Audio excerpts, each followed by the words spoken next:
بچہ روتا ہوا ماں کی قبر پر آیا، رو کر کہتا ہے ماں اٹھ، مجھے بھوک لگی ہے روٹی دو، مجھے بھوک لگی ہے روٹی دو،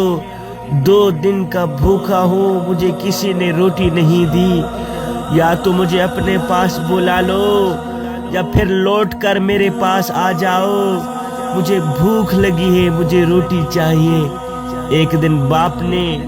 اپنے بیٹے سے پوچھ ہی لیا، بیٹے تیری پہلی والی ماں اچھی تھی یا دوسری ماں اچھی ہے جس سے ابھی میں نے شادی کی ہے؟ تو بیٹے نے کہا ابو جی پہلے والی ماں جھوٹی تھی، جھوٹ بولا کرتی تھی، لیکن جو اب کی ماں ہے نا یہ سچی ماں ہے، جب بھی بولتی ہے سچ ہی بولتی ہے۔ باپ نے حیران ہو کے پوچھا بیٹے وہ کیسے؟ تو بیٹے نے کہا ابو جی جو پہلے والی ماں تھی نا وہ جھوٹ بولا کرتی تھی، اس لیے کہ جب میں کام نہیں کرتا تھا تو وہ مجھے کہتی تھی اگر کام نہیں کرو گے کھانا نہیں دوں گی۔ شام کو اس وقت تک خود کھانا نہیں کھاتی تھی جب تک اپنے ہاتھوں سے میرے منہ میں لقمہ نہیں ڈالتی تھی، لیکن ابو جی یہ جو اب کی ماں ہے نا یہ سچی ماں ہے، یہ جیسا کہتی ہے ویسا ہی کرتی ہے، اس نے ایک بار جو کہہ دیا ہے نا کام نہیں کرو گے کھانا نہیں دوں گی، ابو جی 2 دن ہو گئے ہیں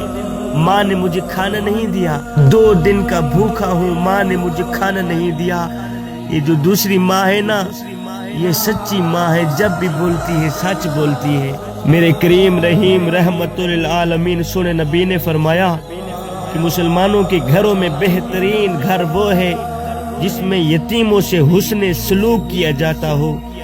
اور بدترین گھر وہ ہے جس میں یتیموں سے بدسلوکی کی جاتی ہو، یتیموں کو درد دیا جاتا ہو، دکھ دیا جاتا ہو۔